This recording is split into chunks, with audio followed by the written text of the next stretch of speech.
I can still hear the sharp, infuriated laughter echoing off the polished marble tiles of my childhood home's grand foyer. It was the kind of laughter that could crack stone, and it came from my mother, my once unquestionable pillar of support. I stood there, clutching the small velvet box in my trembling hands, feeling as though the walls themselves were mocking me. My name is Delphine Rousseau, and this is where my story begins, with a proposal ring so simple it almost seemed invisible. I'd spent every cent I had saved from freelance graphic design gigs and weekend bartending shifts to buy it, but to Mom it was the most laughable gesture she'd ever seen. I remember stepping into that foyer, my heart pounding so loudly I was sure she'd hear it before I said a word. The chandelier overhead caught the afternoon sun, scattering prisms of light across her face as she sank into the burgundy velvet armchair that dominated the center of the room. She looked up from the newspaper she'd been reading, her perfectly painted nails turning the page. "Delphine," she said, voice cool, deliberate. "You look positively radiant. What brings you home so early today?" I forced a smile, my throat tight. "Mom, I've something to show you." I held out the little box, trying to steady my fingers. Her eyebrows rose, curiosity flickering in her eyes. But before I could utter a word, she set the paper aside and leaned forward.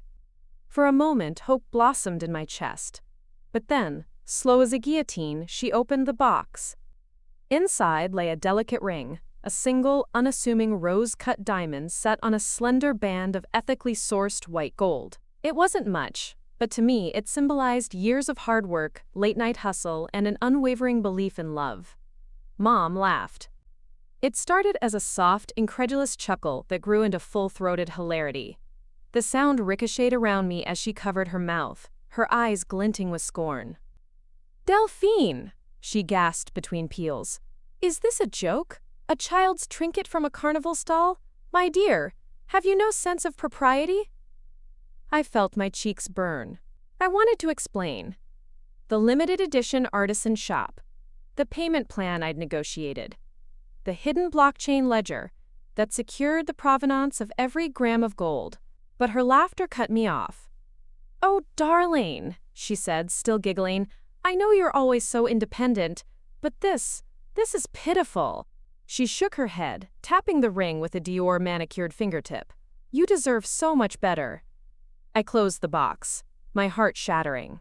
Without another word, I turned and fled, the click of my heels drowned out by her continuing laughter. Outside, the summer air felt like a slap. I sank onto the front steps, pulling out my phone.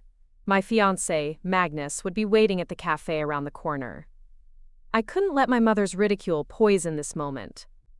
"Hey babe," I said when he picked up, voice quavering. "Can you come pick me up, now?" "Of course, Delphine. Everything okay?" I thought of how he'd surprised me last month by quietly teaching himself the basics of cryptography, all just so he could keep our savings in cold wallets, shielded from market volatility. The way he'd looked at me when he proposed, his eyes full of genuine love, not strategic alliances. He arrived in that matte black vintage Land Rover I'd fallen in love with, and I climbed in, hiding the box in my jacket pocket. Magnus said nothing as I wiped my tears, but he squeezed my hand, his silence more comforting than any words. We drove to the Riverside Park where we'd first met at a blockchain conference. He parked under the willow tree, and we walked to our favorite bench. I finally opened the box and handed it to him. Magnus took out his phone. With a few taps, he logged into a secure wallet, the same wallet he'd used to transfer my engagement gift. Then he handed his screen to me, the balance. My heart stuttered. 6 figures. All in a single cryptocurrency I'd researched for months. Meticulously chosen, diversified, ready to weather the storms of any market. I looked at the ring again, then back at him. Why didn't you tell me?" I whispered. He smiled, soft and tender. "Because it's yours, Delphine. Every coin, every token. It's my gift to you, because I believe in you. And I believe that when you're ready, you'll show the world exactly who you are." His thumb brushed mine, his wedding band, simple, timeless, glinting in the fading light. Tears blurred my vision, but this time they weren't of shame. They were of triumph. "Mom laughed at this," I said, holding out the ring. Magnus's gaze turned steel. then let's show her what it means. Some might say revenge is bitter. Perhaps it is. But I prefer to think of it as poetic justice. Before we jump back in, tell us where you're from. If this story moves you, please subscribe. Tomorrow, I have a special story for you. The next morning, I woke before dawn. The city outside my apartment window still slept, its skyline a jagged silhouette against the bruised purple sky.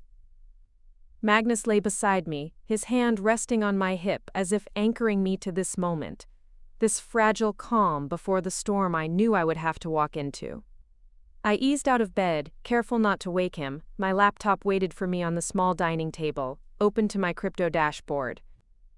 I stared at the balance for a long time, letting the numbers burn into my mind until they felt real. I had spent years afraid of taking risks, of falling short. That fear had always been my mother's greatest weapon, subtle, needling, disguised as concern. I wasn't afraid anymore.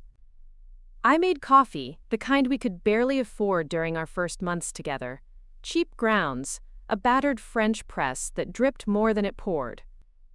Now, I could buy the entire cafe if I wanted. But that old press reminded me of how far I'd come on grit alone. When Magnus woke, he found me cross-legged on the floor, surrounded by printouts, tax forms, crypto statements, business licenses I'd been too hesitant to file. He sat down behind me, wrapping his arms around my shoulders. "Planning your empire?" he teased, his morning voice warm against my ear. I tilted my head back, smiling. "Something like that. It's time, Magnus. If she wants to laugh at me, let her. I'm done shrinking myself to make her comfortable." We spent the next few days assembling my plan. Between my design clients, my crypto portfolio, and the passive income I'd secretly been building through decentralized finance projects, I had more than enough to launch my own creative agency, one that didn't need my mother's approval or her friends' contacts. When I told her, she laughed again. We met at her favorite restaurant, white tablecloths, waiters in crisp shirts, the smell of money baked into the oak paneling. She arrived late, of course, greeting the maitre d' with an air kiss and me with a glance that told me she hadn't forgiven my quote-quote-quote budget ring incident. I ordered water. She ordered champagne. "Delphine, darling, this place is for celebrations," she said, swirling her flute. "Surely you're not going to lecture me about your big ideas again?" I slid the folder across the table. Projections, a minimalist deck outlining my launch strategy, signed NDAs from 2 major clients. She flipped through it with a bored sigh. "Design work? Cryptocurrency? Darling, no one's gonna pay real money for your little side hustles. You're dreaming."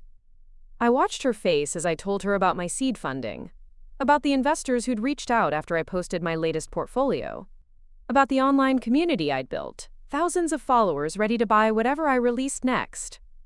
Her smile faltered, only for a second, but I caught it. She closed the folder and pushed it back at me. "Don't embarrass yourself, Delphine. Marry well. Let Magnus handle the crypto nonsense. You're not cut out for this world." I felt a cold calm settle in my chest. Funny, that's exactly what I used to think. When I left, the evening breeze tasted like freedom. I didn't look back. The next weeks were a blur of calls, contracts, and late nights. Magnus brought me tea as I worked, curling up on the couch nearby. He never questioned my decisions. If anything, he made me feel unstoppable.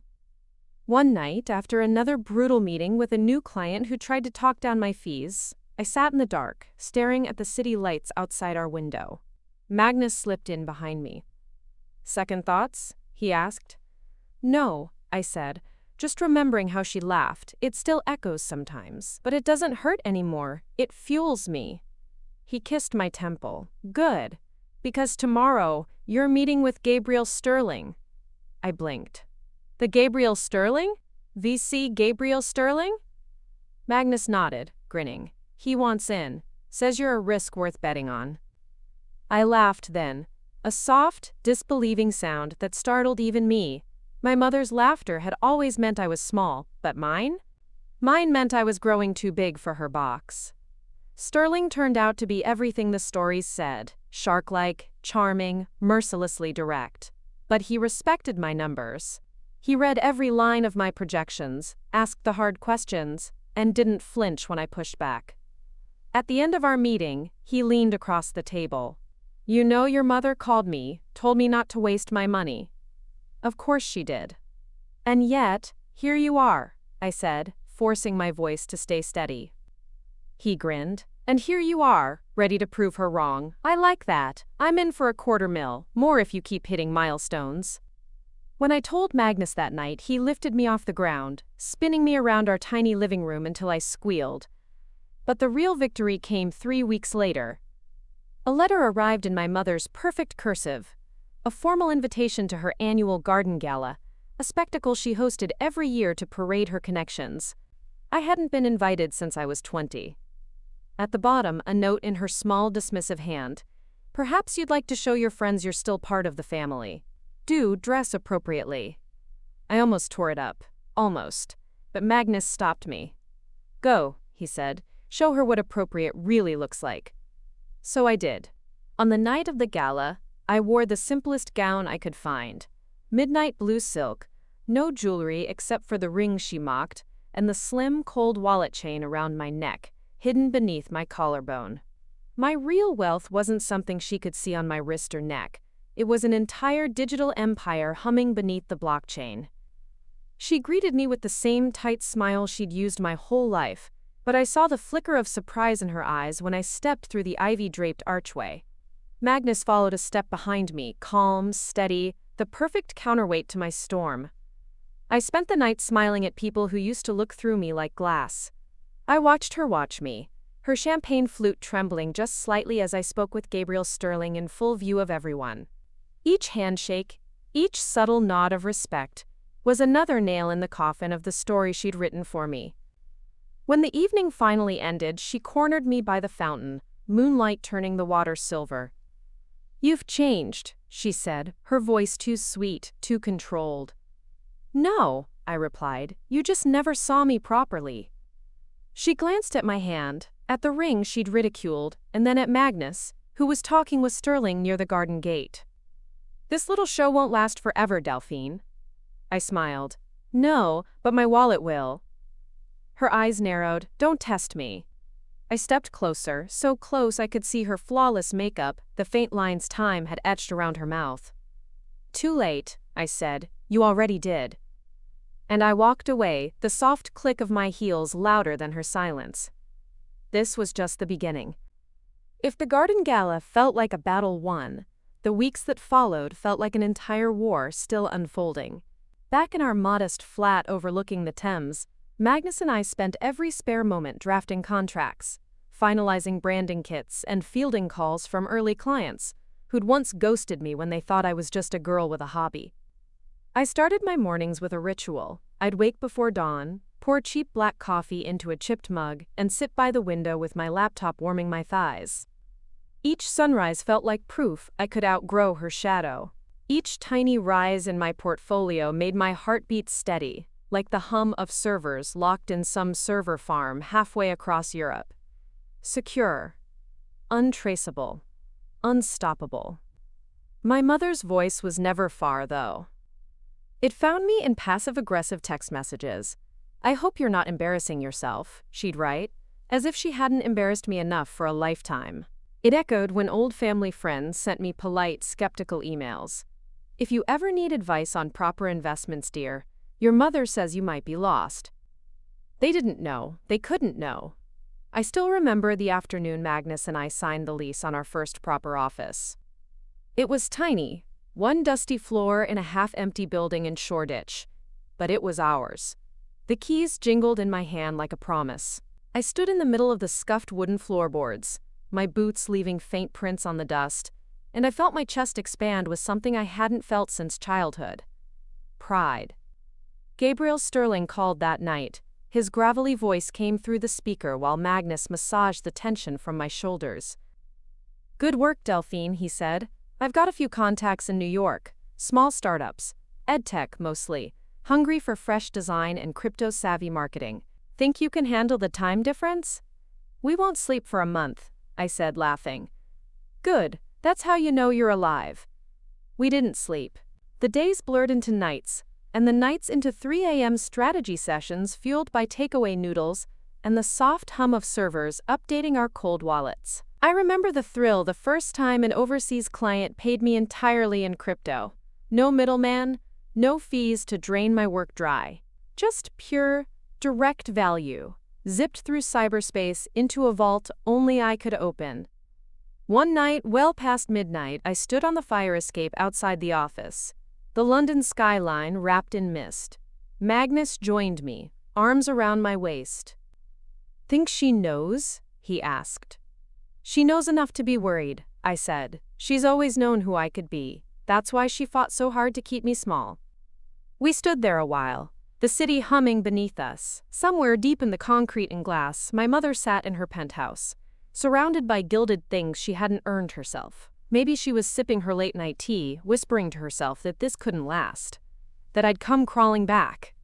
She didn't know me at all. It was about 3 months later when the first real pushback came.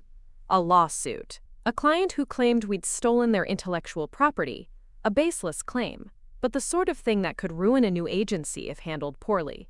When the email came in, I felt the world tilt under my feet. For a moment, my mother's voice filled my head. "I told you, you're not cut out for this." Magnus was calm. "It's an intimidation tactic," he said. "They see you winning. They want you to be scared." "Well, it's working," I snapped, and immediately felt the guilt sting my tongue. He pulled me close, his thumb tracing my jaw. "Delphine, look at me. You're not going to fold now. We fight." So we did. I hired the best lawyer Sterling recommended, a young woman named Priya Kapoor, who'd built her name defending startups just like mine. She read the entire claim while I sat across from her, my stomach in knots. "They're bluffing," she said at last, closing the file with a crisp snap. "And you have every scrap of documentation to prove it. We'll countersue, make them bleed." When the settlement offer came 2 weeks later, it was for less than the cost of my lawyer's retainer. I paid it just to make them go away. I could have fought to the bitter end, but I had no time for petty skirmishes. I had something bigger in mind. It was after that mess settled that Mom called for the first time in months. I still don't know how she got my new number. Probably one of her spies at the country club. "Delphine," she began, her voice dripping with that honeyed condescension that always made my skin crawl. "I hear you've been busy." "Busy's one word for it," I said, pacing my new office, a gleaming glass cube that overlooked the city. My team worked behind me, half of them on laptops, the others in the conference room that still smelled faintly of new paint. "I'm having a dinner," she continued. "I think it's time you came back to the family table. Bring Magnus? Show him off." I wanted to slam the phone down, but instead I said, "We'll be there." Magnus raised his eyebrows when I told him. "You sure? She wants to see my ring again? I'll let her. But this time, I'll wear it with my wallet balance projected on the wall if she wants to laugh." The night of the dinner, I wore a simple black dress and the same ring.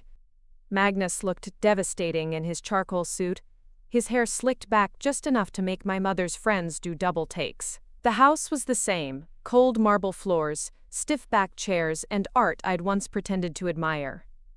Dinner was an ordeal. The table groaned under the weight of 7 courses, each more elaborate than the last. My mother's friends eyed me like I was a circus act. One whispered about that little crypto thing as if it were a dirty secret. Halfway through the meal, Mom clinked her wine glass. "Darling, won't you tell everyone what you've been up to? Delphine's got a little design agency now," she said, her smile sharp enough to cut glass. I breathed in, slow and deep. "Not so little anymore, Mother. We closed our first £1 million contract last week." Silence, then a nervous laugh from the banker seated beside her. "Crypto money, is it?" "Clean money," I said, meeting his gaze. "Tracked, secured, and untouchable." My mother's smile faltered. I saw it, the slip in her mask. But she recovered fast. "Well, dear, we do worry you're in over your head. This market, it's so volatile." "Volatile," I echoed, nodding. "Like your investments in that failed wine venture?" Her jaw twitched. I didn't look away. When dinner ended, she pulled me aside. The kitchen smelled like burnt sugar and lemon peel. She closed the door behind her with a quiet click. "This is your rebellion, then. Crypto? Your silly design work? You're still my daughter, Delphine. You don't know how this world works." I felt my pulse hammering in my neck. "No, Mother. You don't know how termite world works. Her eyes narrowed. Don't forget where you came from. I won't. I carry it every day, I said, and that's exactly why you can't touch me anymore. She laughed, but this time there was no joy in it. You think you're untouchable? I leaned close, my voice a whisper sharp enough to break her. I know I am. I left her standing there, her laughter ringing hollow in my wake. As I stepped out into the night, Magnus slipped his hand into mine, and for the first time in my life, I didn't flinch at the darkness ahead. This wasn't over. It was just beginning. The car ride home from my mother's dinner was almost silent. Magnus kept glancing at me under the glow of passing streetlights, his hand resting over mine on the console, his thumb brushing back and forth like a metronome trying to steady my heartbeat. The city was alive out there, drunken laughter echoing down alleys, the distant whoop of a siren. But inside the Land Rover, it felt like we were sealed in our own world, a glass terrarium holding the storm at bay. I stared out the window, the ring on my finger glinting every time we passed under a street lamp, the same ring she'd mocked, the same ring I'd nearly let her take from me with her poison-laced laughter. Magnus cleared his throat. You were brilliant tonight. I turned to him. Brilliant? I felt like I was on fire. One wrong word and I would have burned the whole dinner table down. He squeezed my hand, then let it burn. Maybe that's what it takes to clear the old ghosts. But the ghosts didn't care about fire. They survived in the cracks and corners, in the echo of her voice that lingered no matter how many contracts I signed or how high my wallet balance climbed. I knew they'd try to slip back in. And I'd have to be ready. When we got home, I kicked off my heels, padded barefoot across the cold wooden floors, and poured myself a glass of water. I caught my reflection in the kitchen window. Tired eyes, mascara smudged at the corners, but my spine was straighter than it had been in years. Magnus leaned against the doorway, watching me. Do you want to talk about it? He asked. Not yet, I said, but soon. I slept hard that night, dreamless, waking just before sunrise to the glow of my phone screen. A message from Priya Kapoor, the lawsuit people again, pulling strings to slow down my licensing in New York. More stalling, more intimidation. I sat up in bed, the duvet tangled around my legs. Magnus stirred beside me. Trouble? He mumbled, half asleep. Always, I said, but I smiled because this time, trouble didn't scare me. It felt like a challenge, a boulder in the path that would make my legs stronger when I climbed it. The next week blurred into a haze of back-to-back calls, angry emails, and late-night strategy meetings with Priya. My little agency was no longer so little. Each move we made was watched by people who'd rather see me fail than believe I could win. One evening, as I sat alone in the office drafting a letter to the licensing board, I felt that old anxiety creep up my throat, tightening my chest. The numbers were there, the cold wallets, the diversified assets, the contracts, but doubt is a weed that grows in the dark. I reached for my phone and opened the encrypted wallet app. The balance stared back at me, each coin a testament to every sleepless night, every risk I'd taken when she told me I wasn't capable. It was more than money. It was proof I could build something she could never control. I put the phone down and looked at the ring on my finger, simple, unassuming. The joke, she'd called it. I smiled, a slow, defiant smile that felt like steel in my bones. A few days later, I got a message from Gabriel Sterling's assistant. Mr. Sterling wants to see you. It's urgent. That's all it said. No pleasantries, no emojis, just a summons from the man who'd put his name and money on the line for me. I met him at a private club near Mayfair, one of those hush-hush places where old money dripped from the walls like candle wax. The concierge led me through polished corridors into a dim library that smelled like ancient books and stronger whiskey.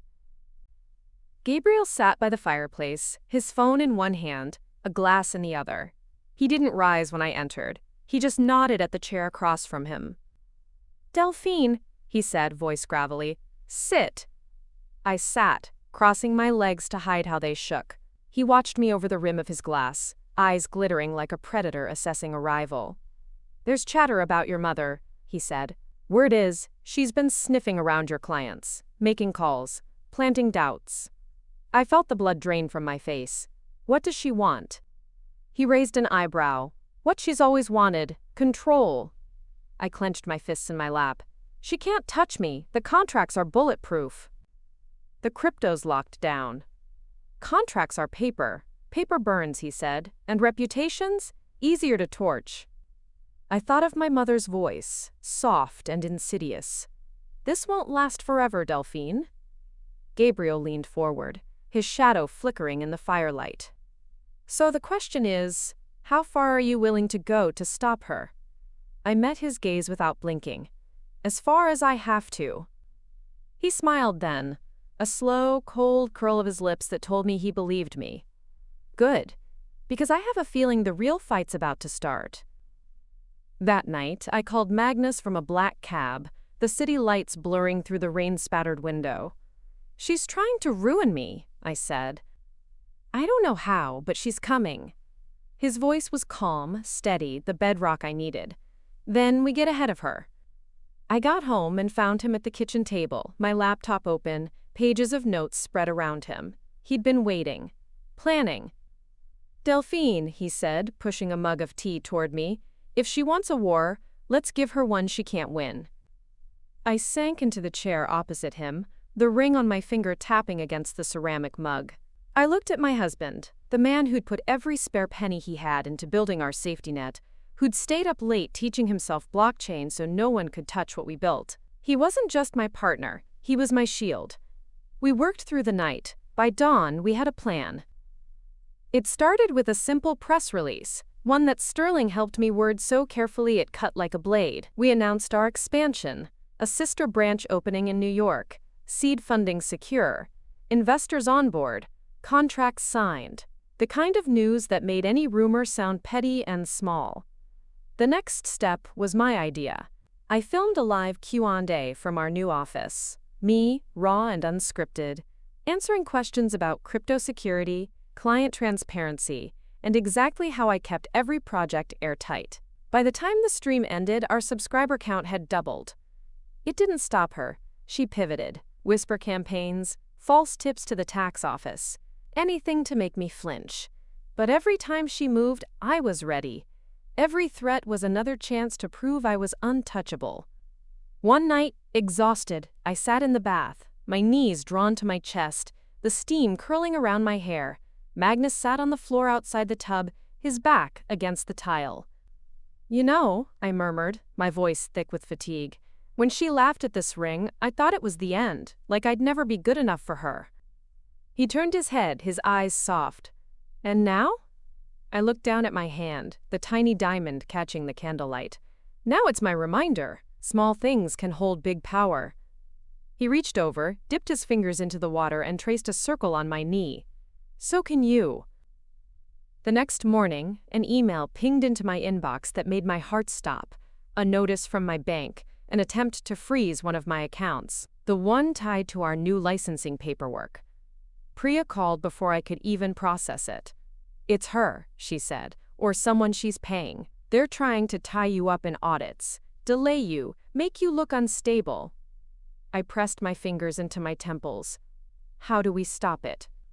You can't stop the attempt, she said, but you can outlast it, and you can show your clients exactly how you do it. Another live stream, another statement, another glimpse behind the curtain. Every time she tried to bury me, I grew roots deeper than she could dig. But she wasn't done yet. She never would be. And neither was I. If you'd told me a year ago that my mother would be the force pushing me to grow fangs, I would have laughed in your face. But that's the thing about mothers like mine. They don't just belittle you. They train you to fight every time they underestimate you. Every cut she made was a lesson in how to suture myself up and stand again. After the attempted freeze on my accounts, I learned to sleep in 3-hour bursts, updating my cold wallets, scanning for digital breaches, double-checking every contract that passed through my inbox. Magnus became my other pair of eyes, my other set of hands. He'd doze off with his head on my lap while I typed, then wake with a jolt if I so much as exhaled too sharply. I'd never seen him angry until that week. He'd always been the calm one, my balance. But when the tax office opened yet another surprise audit into our accounts, he lost it. She wants to see us flinch, he said, pacing our living room like a wolf in a cage. She wants you to crawl back so she can say, "I told you so." I know, I whispered, because part of me still felt 12 years old when I heard her voice in my head, but the rest of me was steel now. I'm not crawling. He stopped, turned to me, and for a moment the anger dropped away. I'm with you. Even if she tries to drag us under, I'm with you. We kissed like a promise that night, one that said our ring meant more than diamonds, more than money. It meant we'd chosen to build our own empire, brick by brick, line of code by line of code, and no one would tear it down but us. By then, the agency had a team of 7, with more freelancers on rotation. They were young, hungry, and fearless, most of them people the big firms had overlooked. We worked out of that same tiny Shoreditch office, the walls covered in sticky notes and wireframe sketches. Sometimes we'd order pizzas at 2 a.m. and sit cross-legged on the floor, laughing about things that would make my mother's face tighten with disapproval. Memes, crypto jokes, tattoos. They didn't care where I came from. They cared that I paid on time, that I treated them like partners, not pawns. One night, after sending off a massive batch of final proofs to our biggest client yet, I stepped outside for air. Magnus was inside, debugging a payment gateway that had glitched mid-transfer. I could see him through the glass door, sleeves rolled up, hair messy from raking his hands through it. I tapped my ring against the metal railing. The street below was empty, except for a fox rummaging through an overturned bin. For a second, I thought about what my mother would say if she could see me now. Shoulders hunched in a thrift store coat, exhausted but glowing from the inside out. I think she would have laughed, and I think that laugh would have pushed me even higher. The next morning, Priya called with news. The tax review came back clean, she said. They found nothing. They always find something, Delphine. But you were too airtight. They're backing off, at least for now. I sagged against the wall of the office, Magnus beside me, eavesdropping shamelessly. So we're free? Free? Never. But you've proven you can't be rattled. They'll think twice before they try again. When I hung up, Magnus whooped so loud the entire team looked up from their screens. We should celebrate, he said, pulling me in for a hug that smelled like coffee and printer ink. So we did. Cheap takeout, cold beer, laughter that echoed down the hallway so loud the night janitor banged on our door to tell us to keep it down. It wasn't the champagne-soaked galas my mother would host. It was better. But like clockwork, the next move came.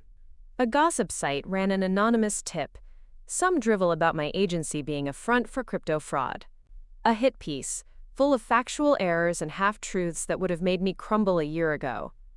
This time, I didn't even blink. I called Priya. Sue them? She asked. No, I said. I'll do a Q&A instead. And I did. 40,000 people watched me sit cross-legged on the creaky old couch in our office, explaining blockchain security and decentralization in words anyone could understand. I answered every snide question, every loaded comment, every insult about my budget ring. When I ended the stream, my inbox was full of new clients. Magnus sat beside me, scrolling through the comments. Look at this one, he said. Your mother must be proud. He looked at me, testing my reaction. I grinned. She'd rather swallow glass. The next invitation came in a pale blue envelope, heavy stock, gold embossed. Her handwriting was unmistakable. Perfect looping letters that had once made my stomach knot when they appeared on a note slipped under my bedroom door. An engagement party, I read aloud. She wants us to come. Magnus frowned. For who? I flipped the card over. For Sabine, my cousin. Sabine. Perfect Sabine, who'd once told me my hair was too limp for a proper updo before stealing my boyfriend in high school. Of course my mother would make Sabine's engagement into a social event of the season.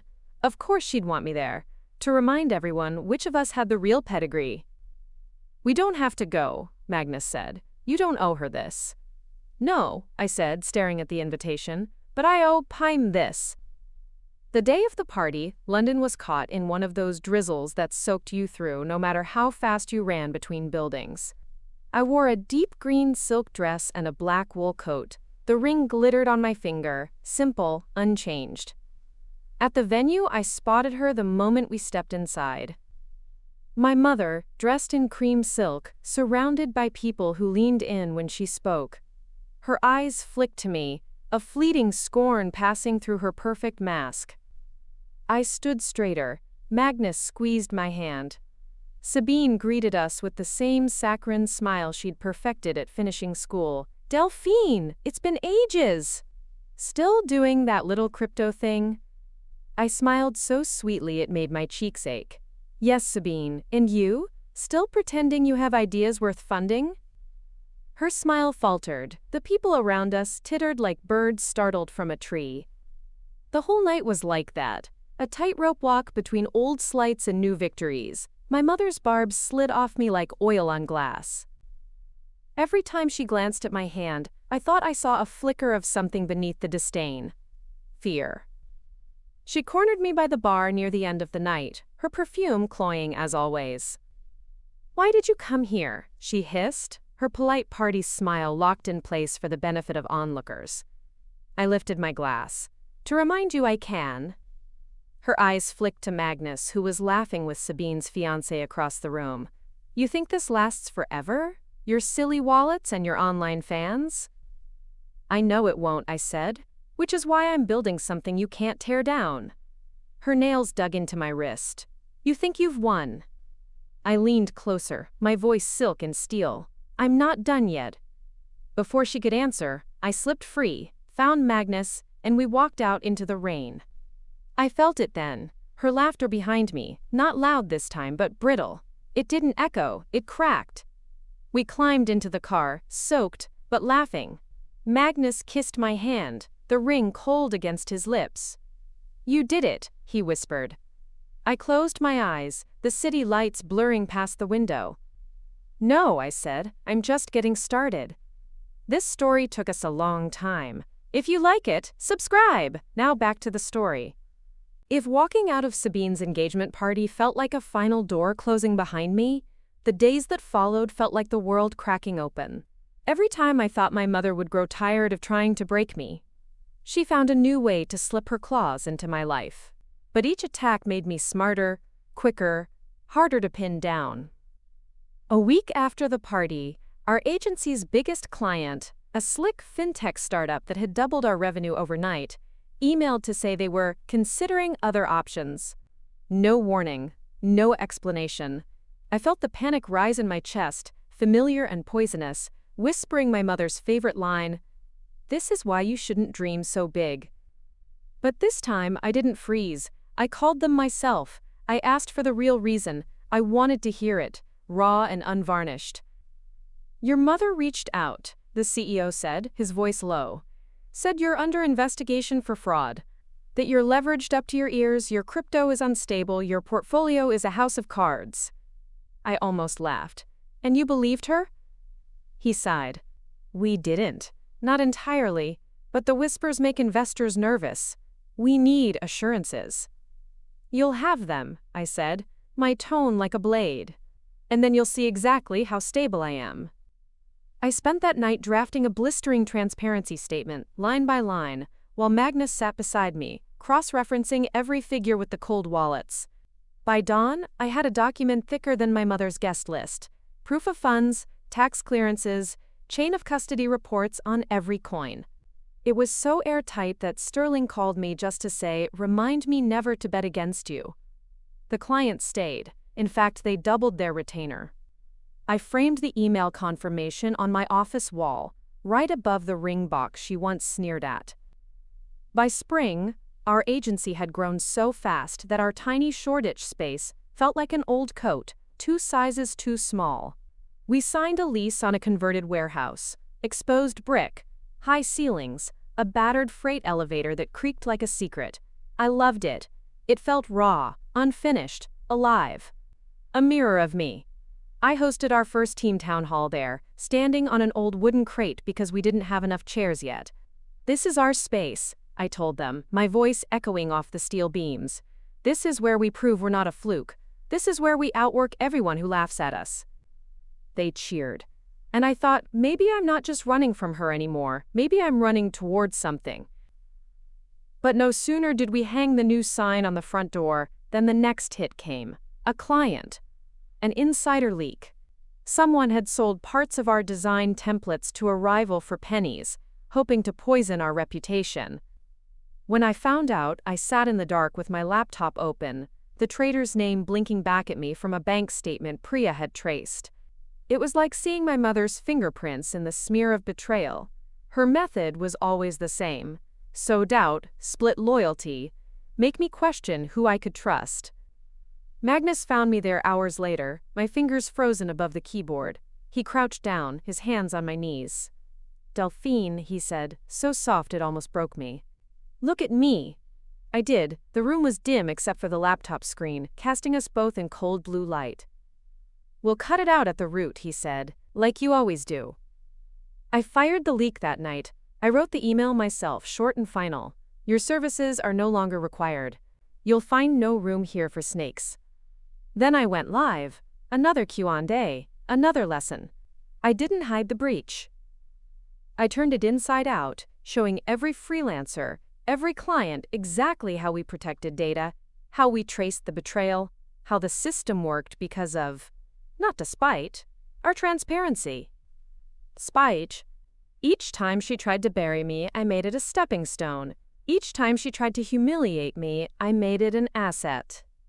Sterling called me at dawn the next day. "You know," he said, voice rough with sleep, "you've made more noise in a year than some people make in a lifetime." "I'll be quiet when I'm dead," I shot back. He laughed. A real laugh, not the brittle echo I'd grown up with. "There's a conference in Lisbon next month," he said. "Crypto, fintech, new money, your people. I want you there." "Speaking?" "Headlining," he said. "Big stage, big lights, make them see you." I booked the flights that afternoon. When I told Magnus, he picked me up and spun me around the new office, nearly knocking over a tower of boxes we hadn't unpacked yet. "Lisbon," he said, grinning. "Your mother's gonna have an aneurysm." Lisbon was warm and humming with possibility. The conference hall was a cavern of glass and steel, the kind of place that made you feel both small and infinite. I stood backstage in a tailored white suit, my ring a tiny glint beneath the bright lights. When they called my name, I stepped out into a wave of applause that felt like a tide lifting me higher than her laughter ever could. I spoke about design, crypto security, resilience. I told them how to build an empire on code and sweat when no one believes you deserve the bricks. I even told them about the ring, how something small can hold a promise big enough to build a life around. When I stepped off stage, my phone vibrated. A text. One line. "Your mother says you're embarrassing the family." I laughed. I laughed so hard that people turned to stare. On the flight home, Magnus held my hand. The city lights below looked like a circuit board, alive and humming. "She's never going to stop," I said. "No," he said, "but neither will you." When we landed, Priya was waiting with news. A new client, a bigger contract, and whispers that my mother was circling Sterling now, trying to push him to back out, threatening him with old family dirt that barely existed. I called Sterling immediately. "Are you out?" I asked. I hated how small my voice sounded. His laugh rumbled through the phone. "Out? Delphine, I'm doubling my investment. If she wants to play dirty, let her. She's just making you stronger." I hung up, my fingers trembling, the ring cold against my skin. I thought about everything she'd done, every phone call, every rumor, every icy smirk. I thought about the cheap coffee, the sleepless nights, the way Magnus never once looked at me like I was less than everything. This wasn't the end. It was the start of something even she couldn't kill. The days after Lisbon felt like breathing pure fire. I came back to London with new contacts, new contracts, and a sense of something unstoppable stirring beneath my skin. But the moment the plane wheels kissed the runway, I knew she'd be waiting. She always was. Like a storm cloud on the horizon you can't outrun. Magnus and I returned to the warehouse office just after dawn. The place smelled like fresh paint and ambition. New desks, new screens, the hum of our server racks tucked behind a bolted steel door. I dropped my bag in my chair and pulled out my laptop. heart hammering with a mix of dread and thrill. My mother's next move was coming. I could feel it in the vibration of my phone against the wood desk. I didn't have to wait long. By noon, an email hit my inbox. A name I hadn't seen in years. Ellis Wentworth. My mother's old family lawyer. The one who used to handle the trust fund she'd threatened to freeze if I ever stepped out of line. The subject line was a snake coiled tight. Concerns about your company's solvency. I opened it, read it twice, laughed so hard I nearly spilled my tea all over the invoices I'd been sorting. Concerns. As if the mountains of receipts, crypto ledgers, and audited balance sheets I'd built were made of air. As if one carefully worded letter would send me crawling back to her feet. I didn't reply. I called Priya instead. Defamation? She asked, her voice a sharp scalpel. Attempted intimidation, I said, or maybe a test. She wants to see if I'll fold. Priya chuckled. You won't. No, I wouldn't. That night, I sat on the floor of our flat, surrounded by boxes I'd never bothered to unpack, old college books. Sketch pads from when I thought being an artist was my real rebellion. Photos of me and my mother, stiff and polished, both of us wearing that same brittle smile that said, everything's perfect, don't ask questions. Magnus sat across from me, legs crossed, his hair damp from the shower. He held up a photo of my mother and me at my graduation, her hand on my shoulder like a warning. You ever think about telling her off? He asked. I smiled, bitter and soft. Every day. But I don't want to waste my voice on her. I want to waste my success on her instead. He leaned forward, brushing my knuckles with his. Then let's make her bankrupt in spirit. Owen Hawks. We worked like maniacs. The warehouse pulsed with life. New hires arriving every week. Fresh designers, devs, social strategists who lived and breathed crypto culture. We built tools no one else dared touch. Hybrid contracts that blended design with blockchain provenance so tight you could track a single pixel from sketch to sale. Clients started bragging about us on forums, on Twitter, in the deep corners of the web where the real money lived. Each new deal was a middle finger I wanted to hold up to my mother's glass tower across the river. But every victory came with a cost. One night, I stayed so late that Magnus found me asleep on the floor, my laptop still open to a spreadsheet of wallets and tax codes. You can't run on fumes forever, he said, lifting me into his arms. Watch me, I murmured against his chest. He carried me to bed, tucking me in like I was made of something precious. But I knew the truth. I wasn't fragile anymore. I was forged. And then came the charity gala. It landed in my inbox with a ding that felt like an alarm bell. An invitation, personalized, gold foil lettering so thick you could feel the money in the paper. My mother's handwriting at the bottom. Your presence would mean the world to us. To us. As if I hadn't been her lone battleground for 28 years. Magnus read it over my shoulder. You're not going. I am, I said. If she wants me in her glass palace, I'll go. But on my terms. We arrived at the gala in a beat-up black cab, not a chauffeur-driven car like the rest of them. Magnus wore the same suit from our courthouse wedding. I wore a sleek black jumpsuit, the ring on my finger catching every flash of the cameras outside the marble entrance. Inside, the air was thick with silk and secrets. My mother stood near the stage, flanked by board members, politicians, the usual faces she paraded for donations. When she saw me, her mouth curled into that perfect half-smile that used to make me shrink. Delphine, darling, you made it, she said, air-kissing my cheek. Her perfume smelled like old power. I did, I said, letting my eyes roam the room. What's the pitch tonight? New wing for your legacy? Her smile sharpened. Always so cynical, you could have had a place here. All you had to do was listen. I tilted my head. I did listen. Every time you laughed at my budget ring. Every time you called my work childish, I listened, and then I built something bigger than you could ever swallow. Her nostrils flared. For a heartbeat, her mask slipped. Just a crack, but enough. She stepped closer, voice a hiss only I could hear. I can still break you, Delphine. One bad rumor, one phone call, and your investors will scatter like roaches. I leaned in, my lips near her ear. Try, Every time you do, I grow stronger. Every time you push, I learn to push back harder." She pulled away, eyes glittering with cold hate. But I was already gone, slipping through the room like a ghost she couldn't catch. The next day, a rumor did hit the forums. Anonymous posts claiming my cold wallets were compromised. It would have ruined me 6 months ago. Now? It barely made me blink. I went live again, screen shared the cold wallet logs.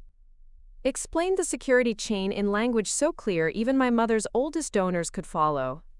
Each question I answered was a dagger back at her whisper campaign. When the AMA ended, my follower count had tripled. New contracts landed in my inbox within hours. Magnus pressed his forehead to mine as we sat on the warehouse floor, takeout boxes around us like trophies. "Do you think she knows she's losing?" he asked. I closed my eyes. She knows. That's why she's getting desperate. And I knew she wasn't finished yet. I could almost hear her laughter across the city, thin, strained, echoing off her empty walls. Good. Let her hear mine, too. The weeks after the gala blurred into a grind so relentless, it made the early days feel like a warm-up. Every day I woke to a new rumor or a cold shoulder from an old contact my mother had poisoned. Every night I fell asleep with my laptop humming on the bed beside me, the glow of the crypto wallets, the only thing steady enough to calm my nerves. But the more she pushed, the more the world saw me stand tall. My mother's circle of influence was old money, old power, old rules. The world I was building, this wild, decentralized tangle of crypto, design, and community, thrived on transparency. Every lie she spun was just fuel for my next live stream, my next AMA, my next open ledger of proof. Magnus was my anchor.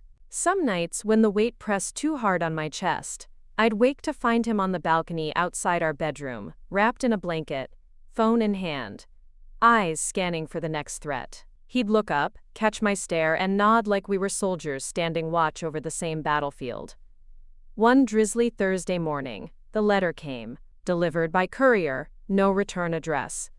Thick, creamy paper, embossed with the family crest. My mother's crest. My hands trembled only for a second as I tore it open.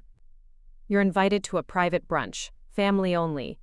No RSVP, no explanation. Just an address I hadn't seen in years. The country estate my mother had sold to a shell company to avoid taxes. The one she swore she'd never open again." I knew exactly what this was. One last attempt to lure me back, to corner me where she could spin her narrative with no one watching. Magnus found me staring at the letter. "Don't do it," he said immediately. "I have to," I said. "Not for her, for me." The drive out was like stepping back into a nightmare I thought I'd burn to ashes. The hedgerows lining the estate drive. The rusted iron gates that creaked open like a warning. The house itself, grand, cold, beautiful in that brittle, soulless way my mother loved. She waited for me on the veranda, a vision in pale gray linen, hair pinned up like she was still 35 and untouchable. The only thing that gave her away was the tightness at the corner of her mouth. "Delphine," she said, her voice dripping with honey and venom. "Come inside. We need to talk." The dining room smelled like old wood polish and fresh roses. The table was set for two, no staff, no cousins, just us. She gestured for me to sit. I stayed standing. "Say what you want, Mother." Her eyes flicked to the ring on my finger. "You still wear that trinket?" I didn't bother replying. The silence told her enough. She sighed, pouring herself a glass of water she didn't touch. "This game you're playing, it has to end. You think you've won because of your little digital piggy bank and your children running that agency? You're not untouchable." "Neither are you," I said calmly.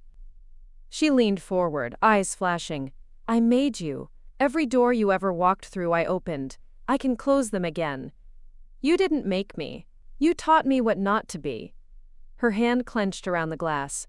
"You think those people love you? You think your followers will protect you when the markets tank? When your little tokens are worthless?" I smiled then, slow, genuine, cruel. "If they tank, I'll build something else. Because they know I don't lie to them." They trust me, because I don't hide. Her laughter was sharp, brittle. You think you're so clever. All it takes is one slip, one mistake. You'll come back to me, Delphine. You always do. I stepped closer until I could see the tiny crack in her perfect foundation, fear shining like sweat at her hairline. No, I said. This is the last time you'll see me here. You want me back? You'll have to tear down everything I've built. And even then, you'll find out I'm the strongest thing you ever underestimated. I left her there, surrounded by roses that smelled like rot. Back in London, the retaliation came fast. She leaked half-truths to every tabloid that would listen. Crypto princess gone rogue. Cullis design queen's hidden debts. Family feuds over offshore accounts. Every time a headline dropped, my team would look at me like I was a glass about to shatter. But I didn't. I turned the cameras on again, held live sessions, posted transaction trails. I made myself see-through. And the more I did, the more the rumors bounced off me, like hail on armor. One night, after another marathon AMA, Magnus came up behind me as I was shutting down my laptop. He brushed his fingers over the back of my neck, where tension knotted like barbed wire. "You're winning," he said softly. I leaned back into him, exhaustion bone deep but clean. "For now," he laughed. "Always for now. That's what she'll never get. This isn't a throne you inherit. It's a fight you wake up and choose every day." We expanded again that summer, another floor in the warehouse. More desks, more buzzing servers. I hired an old rival who'd once called me reckless for choosing crypto. He showed up with his tail between his legs after my mother's latest smear campaign made him realize exactly how hard I was to break. I welcomed him like family, because that was the point. I was building a family that couldn't be bought or blackmailed. When the market dipped, harder than anyone expected, I watched my wallet lose zeros overnight. My mother's crowing echoed across business sites. Delphine's empire crumbles. But she didn't understand. Losses are only fatal when you hide from them. I live-streamed the portfolio losses. Walked my clients through every risk, every hedge, every plan for rebuilding. I let them see the cracks. They didn't run, they doubled down. And the ring? Still on my finger. A reminder that even when the surface cracks, the promise underneath is stronger. Months passed. Her attacks got quieter. The press stopped answering her calls. Investors she once courted sent me private messages. "You're tougher than she'll ever be." One night, Magnus found me on the warehouse roof, barefoot on the gravel, looking out at the city spread below like a circuit board. "Thinking of her?" he asked. "Always," I said. "She taught me exactly how much I can survive."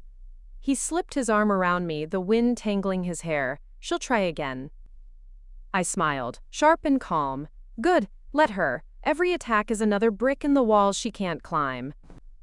Below us, the lights of our servers blinked through the warehouse windows. Steady, unstoppable, alive.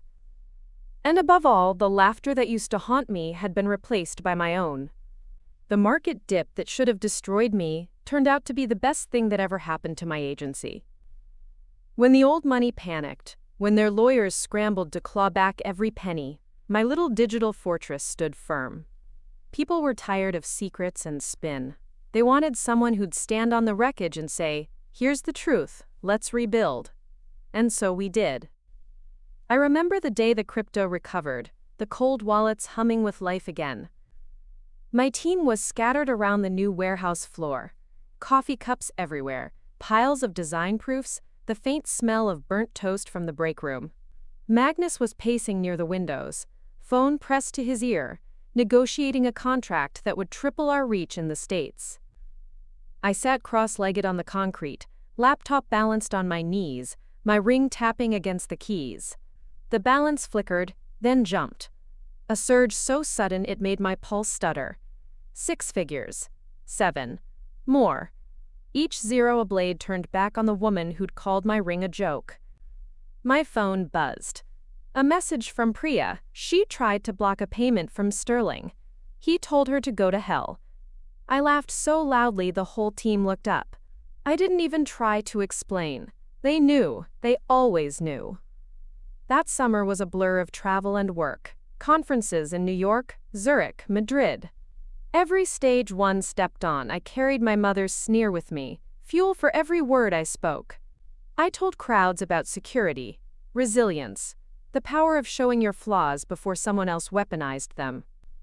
Sometimes, in hotel bathrooms, I'd stand in front of the mirror, twisting my ring around my finger, practicing what I'd say if she ever tried to confront me face to face again. But she didn't, not yet.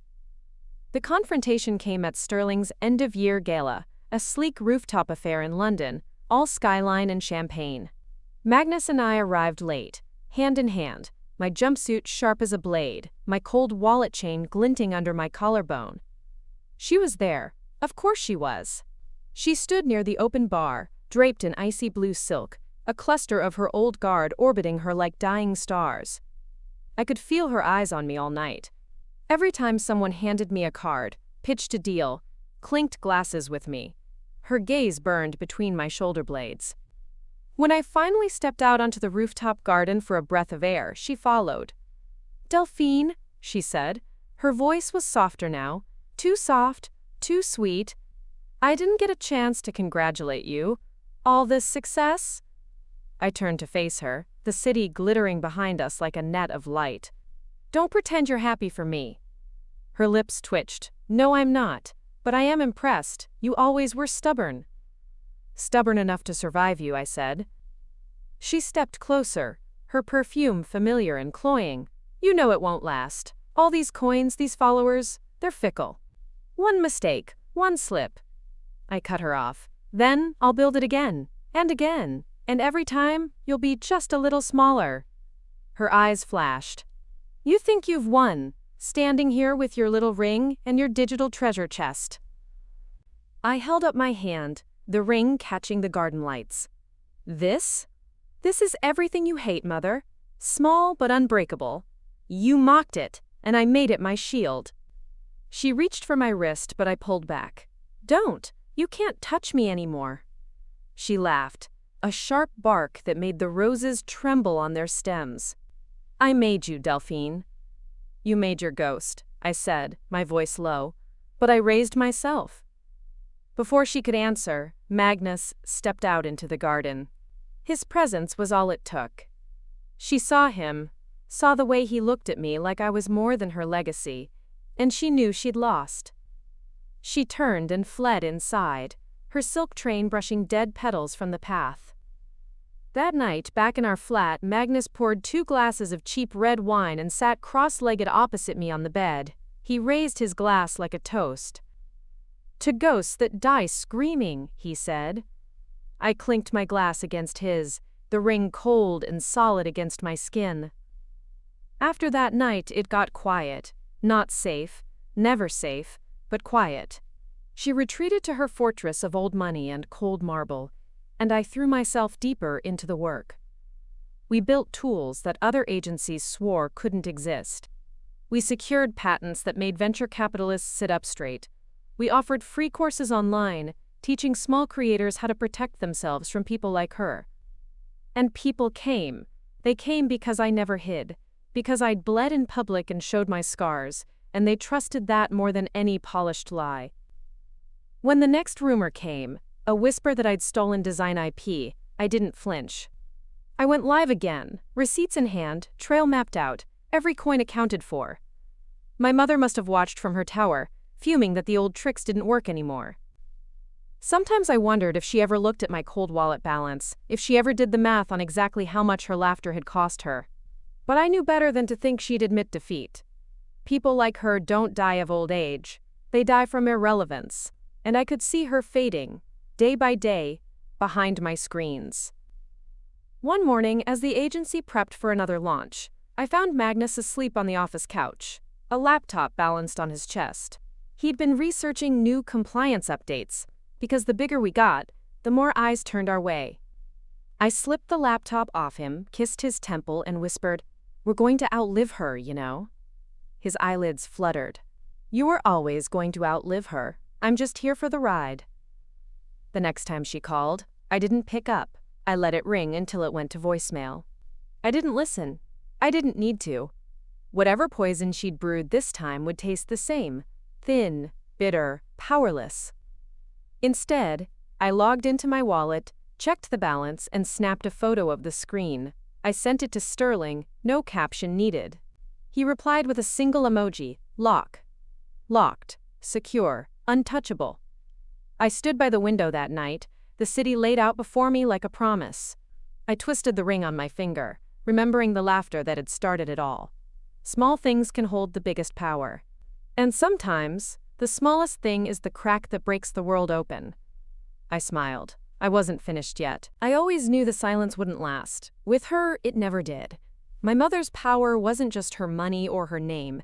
It was her uncanny instinct for when to twist the knife. And this time, she didn't come after me with rumors or gossip columns. She came for the one thing she'd never managed to touch: my people. It started with a message from Lena, my junior designer. I still remember how her voice shook through the phone. "Delphine, I got an offer. Too good to be true." And then, threats. If I didn't sign, they'd tell clients I'd forged invoices. I sat at my desk in the warehouse office. The blueprints for our next platform launch spread out in front of me like a map of my veins. Magnus stood by the window, arms folded tight, jaw working as he listened to every word. "Who?" I asked, but I didn't need the answer. I could practically hear my mother's clipped vowels in Lena's fear. "A man said he was, quote, advising an old family friend," Lena sniffed. "I didn't sign, Delphine, I swear." "I know you didn't," I said, my voice iron. "We'll handle it." When I hung up, Magnus turned to me. "She's not just trying to ruin you anymore. She wants to gut you from the inside." I let out a breath, steadying my hands on the edge of my desk. Then we make it the biggest mistake she ever made. The next week was war. I called a team meeting. No secrets, no spin. I laid out every trick she'd used, every angle she'd push. Some people looked terrified. Others looked furious. But none of them left. "She wants you scared," I told them, "so she can say it was always me pulling the strings, that you're disposable, that we're weak when we stand alone." I held up my hand, the ring glinting under the warehouse lights. "This ring is the smallest thing in this room. And it's why we're gonna win, because if I can turn her laughter into an empire, imagine what we can do together." They applauded. Not polite, not forced. Real, raw, angry applause. We didn't go home that night. We ordered cheap noodles, spread out on the floor, and built new contracts, tighter than any she could wriggle through. Priya drafted cease and desist so sharp they made my mother's lawyer flinch. When the threats didn't work, she switched tactics. One morning, we arrived at the warehouse to find the locks smashed. Our servers untouched, too well protected. But the meeting room was trashed. Papers shredded, whiteboards covered in mocking words. I knew she hadn't written herself, but might as well have. Paper queen. Wallet girl. Fraud. Magnus found me staring at the mess, my coffee going cold in my hand. "Do we call the police?" he asked. "We clean up," I said. "Then we make a bigger mess for her." We posted the security footage online. No faces, but enough to show our community exactly what we were up against. The outpouring of support was like a flood. Clients doubled down. Followers donated to our legal fund even though we didn't ask. I could almost feel her fury crackling across the city when she realized the fear she'd tried to sow had become my armor instead. One night, weeks later, Sterling invited me to his townhouse. I found him in his study, surrounded by old books and the faint smell of brandy. He poured me a glass without asking. "You've become a legend, you know," he said, leaning back in his chair. "The girl with the budget ring and the billion-pound ledger." I laughed into my glass. "She'll hate that." "She already does," Sterling said. "But this last move, going after your people, that's desperate. I've seen it before. She's losing grip." "She'll never admit it," I said. "She doesn't have to," he replied. "The world can see it for her." I left his house that night with the city lights dancing on the Thames like a promise. I knew she'd try again. I was counting on it. Dash, dash, dash. It came 3 days later, a summons. Formal, gold embossed. Times A, mediation. Family only. Magnus read it over my shoulder. What does she want now? To be seen as the reasonable one, I said. She'll offer me hush money, a graceful exit, a last chance to crawl back before I ruin her name completely. You're not going, he said. I am, I said. She wants a show? I'll give her one. The mediation was held in a sterile boardroom on the top floor of a glass tower downtown. My mother sat at the head of the table, flanked by her lawyer and two shareholders who'd bet on her name for decades. I walked in wearing the same black jumpsuit I'd worn at Sterling's gala. My ring caught the fluorescent lights like a blade. She didn't stand. Delphine, she said, let's be civil. I sat across from her, my back straight, my wallet balance memorized like scripture. She pushed a folder toward me. A proposal. You step away. Close your little agency. Return to the family trust. We'll forgive the stories you've told. Stories? I echoed. You mean facts? Her eyes narrowed. You can't keep this up forever. One market crash and you'll be begging to come home. If I fall, I said evenly, it won't be into your arms. It'll be onto another idea. Another coin. Another community that trusts me because I never lied to them. She leaned forward, her perfume so strong it made my eyes water. This is your last chance, Delphine. If you walk out, I will make sure no one believes a word you say again. I picked up the folder, read every line. Then I tore it clean in half and let the pieces flutter to the floor. You already made sure no one believed in me, I said. Look how well that worked out. Her laugh cracked like glass. You'll regret this. I stood. Maybe, but you'll regret me more. Outside, the city smelled like rain and electricity. Magnus waited by the curb, leaning against our battered Land Rover like he was born to be my shield. She offer you the crown back? He asked. She offered me a cage, I said. I gave it back. He kissed my temple, the ring cool where his fingers brushed it. Ready to go home, Wallet Girl? I laughed. Ready to build another kingdom. The next day, I logged in to find the markets dipping again. Headlines screamed, Crypto collapse, Design Queen's empire on the brink. I went live before lunch, sleeves rolled up, hair tied back. I showed every loss, every risk hedge, every plan. I told my people the truth. They stayed. That night, I lay awake with Magnus breathing steady beside me, the ring glinting on my hand under the street lamp glow. Small, unbreakable. A promise that no crown could replace. I wasn't finished. Not even close. If there's one thing my mother never understood, it's that trust is stronger than money when the storms come. The week after I tore her offer in half, the market dipped even harder. Wallets emptied overnight. So many people I'd grown up watching, men in tailored suits with glass towers and million-pound cars, vanished like vapor when the numbers turned red. But my people? They didn't run. They showed up at our warehouse with flasks of coffee, laptops in hand, sleeves rolled up. Lena, my junior designer, brought her dog. Priya moved her entire legal team into our back meeting room, their voices echoing down the hall as they prepped statements to swat away the vultures picking at our edges. Magnus barely slept. He kept the servers humming, cross-checked every wallet ledger twice a day, and still found time to hold me when I stumbled into the office at dawn, bleary-eyed but burning inside. I live-streamed every day, not just numbers, people. We showed the work we were doing for clients we'd taken on for free, just to keep their businesses afloat. We ran community Q&As about new blockchains, design security, and resilience. We made the same people my mother called parasites feel like shareholders in our survival. And when the dip bottomed out, something strange happened. We didn't collapse. We grew. One night, just past 3 a.m., I sat at my desk staring at the balance in our cold wallets. Less than it had been, but more than enough to hold. Magnus, half asleep on the floor with his head on my foot, mumbled, "We're gonna outlast them all, aren't we?" "Yeah," I whispered. "We are." Of course she didn't stay quiet. The more it became clear she couldn't ruin my name from the outside, the more desperate her attacks got. She called old family friends, begged them to cut ties with me. Some did. But the ones who stayed, they found new fire in my fight. I watched her circle shrink like cheap silk in a boiling wash. When she realized she couldn't cut me off from my own people, she went for the jugular, the inheritance she'd always used as a leash. I found out in an email from Ellis Wentworth. The trust she'd set up in my name had been dissolved, the funds rerouted to some charity I'd never heard of, probably a shell for her own tax write-offs. I stared at that email, numb at first. Then I laughed.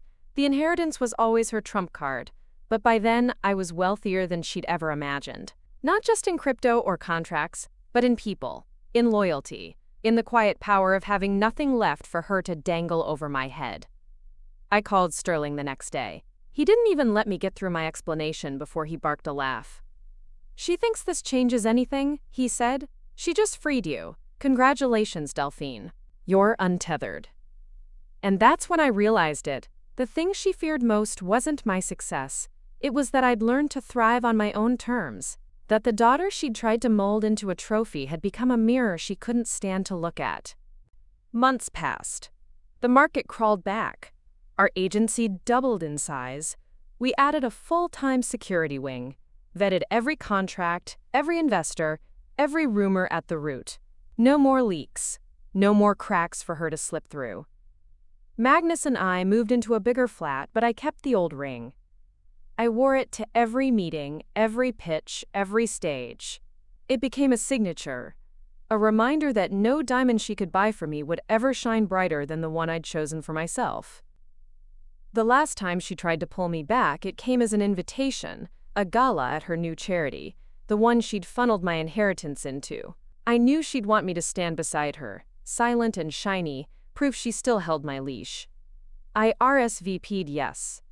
Magnus raised an eyebrow when I told him. "You sure?" "Dead sure," I said. "This time she's going to see exactly how little power she has left." The ballroom was all glass and chandeliers. I walked in alone, no chauffeur, no entourage, just me in a tailored midnight suit, my hair pulled back, the ring glinting like a secret. She spotted me from across the room, her smile flickering when she realized I wasn't here to perform. She took my elbow, leaned close enough that only I could hear. "Behave tonight," she hissed. "No speeches, no drama, smile for the donors." I looked her dead in the eyes. "No." And I walked away. I spent the night with people who'd once turned up their noses at me, who now leaned in close, asked me how I'd done it. I watched her watch me, her polite mask cracking at the edges as she realized the room was listening to me more than her. When Sterling arrived, he made a beeline for me. "You good?" he asked, handing me a glass of water like it was champagne. "Better than good," I said. "Watch this." I raised my glass, catching the attention of half the room. "To every one of us who's ever been underestimated," I said. "May they keep laughing, because we'll keep proving them wrong." They toasted. She didn't. When the lights went down and the crowd scattered, she found me on the terrace, the cold night air whipping around us. "You've embarrassed me for the last time," she said, voice shaking. "When this market crashes again." I cut her off. "Then I'll build it back. And next time, I won't even remember you." She flinched like I'd slapped her. For the first time, I saw it in her eyes, the knowledge that she'd lost. I slipped past her, down the steps, into the city that had become my kingdom. Magnus waited at the curb, leaning against our beat-up car like a king with nothing left to fear. When I slid in beside him, he caught my hand, thumb brushing the ring. "What now?" he asked. I smiled. "Now, we keep building, and she can stand in the ruins and watch." The next morning, I went live, one more time. Just me. No filters, no script. I told them everything. How we'd made it through every dip. How we'd fought every rumor. How this wasn't the end. It was the foundation for what came next. By the time I logged off, I could almost feel her silence across the city, thick and empty, echoing in halls that once felt like cages. In the days after that final gala, the city felt like it belonged to me. The same streets where I'd once slunk home, my mother's laughter echoing in my ears, now felt like veins feeding life straight into my chest. Everywhere I went, I saw reminders that she hadn't won. The cheap cafe I'd worked late nights in, now a client on retainer. The co-working space where Magnus and I had planned our first cold wallet, now replaced by our name on the warehouse wall. I thought there'd be some final blow from her, some new scheme, one last petty swipe to try to pull me back. But it never came. For once, she stayed silent, her rage like an empty room with the lights switched off. I knew she hadn't given up, not really. But she'd realized what I'd become, unmanageable, unbought, a mirror she couldn't stand to look at anymore. Lead. One morning, Magnus found me on the warehouse roof, knees pulled up to my chest, watching the sun creep across the skyline. "Cold up here," he murmured, wrapping his coat around my shoulders. "You thinking about her?" I shrugged. "A little. Mostly I'm thinking about everything ahead of us." He sank down beside me, his breath fogging in the dawn light. "Do you regret any of it? The fights, the leaks, the sleepless nights?" I looked at the ring on my hand. Still that same simple band, still the thorn in her pride. No, because every scar she gave me taught me how to stitch myself back up. We launched the new platform that winter. It was everything she'd called impossible. A bridge between independent creators and secure, transparent blockchain design ownership. The same technology she'd mocked was now the reason small artists from Manchester to Lisbon could protect what they built. And they thanked me for it. Messages poured in every day, people telling me they'd felt powerless until they saw someone like me stand up and say, "Not this time." We took every pound we made in profit and split it with the team. Bonuses, raises, free workshops for kids who'd never seen a line of code. Magnus handled the logistics. I handled the fire. There was one message that stopped me cold, a woman I'd never met. She wrote, "**. My mother used to laugh at me too. I thought I'd never make her stop. But now she's gone, and I realize she never really mattered. Thank you for showing me how to let her become just another ghost." I read it twice. Then I printed it and pinned it above my desk, next to a photo of that tiny velvet ring box. Proof that even something they called a joke could become an entire empire if you refused to swallow your shame. My mother's last attempt came as a letter, handwritten. Her perfect cursive, each loop and flourish so familiar it almost made me 17 again. "Tired Delphine. I hope you're satisfied. You've ruined what little trust this family had left. I've lost friends, respect." I stopped reading. I didn't need her version of the ending. I tore it up, let the scraps flutter into the recycling bin like brittle leaves. "You're not the story anymore," I whispered to the empty room. Spring came early that year. The warehouse office buzzed with new hires, new deals, new ideas bigger than anything we'd dared pitch in those dark first days. I caught Magnus watching me one afternoon while I spoke with Sterling about a second expansion overseas. When I hung up, he just shook his head and laughed. "What?" I asked, suspicious. "Nothing," he said, grinning. "Just you. This. She can't even see you now. Not really, you're too big." I visited the old house only once after that. The marble floors, the cold foyer, the chandelier that had watched me crumble so many times. I stood there, my footsteps echoing. She wasn't home. Or maybe she was, but she didn't come down. Maybe she was afraid I'd laugh at her for once. I walked through every room, ran my hand along the banister where I'd once clutched my tiny velvet box, my hands shaking. I said goodbye to the ghosts. Then I turned and left the front door wide open behind me. We bought a small house in the country, Magnus and I. Not a palace, nothing grand enough for her standards, just a bright, warm place where we could grow our little patch of green things, watch the world spin by, and know we'd built something real. Our agency's name went up on the door in London, New York, and Lisbon, and every time I saw it, I traced the ring on my finger like a secret I'd never let go. Sometimes people ask me if I'd ever upgrade it. You could have diamonds now, they say, something bigger, something that shows who you are. And I always smile, because it does show who I am, small, unbreakable, enough. The last time I heard her laugh was in my head, an echo, a scrap of the past I carry like a relic. It doesn't sting anymore, it makes me grateful. Her laughter made me hard. Her disdain made me honest. Her walls made me build doors no one could lock me out of again. One night in our little house, Magnus took my hand as we watched the sunset from the porch. He thumbed the ring, still delicate as ever. "Do you think she's still waiting for you to come back?" he asked. I smiled. leaned my head against his shoulder. Maybe. But she'll wait forever. I've got my own kingdom now. And I do. 2 more great stories are next. Don't miss them, subscribe, and turn on notifications.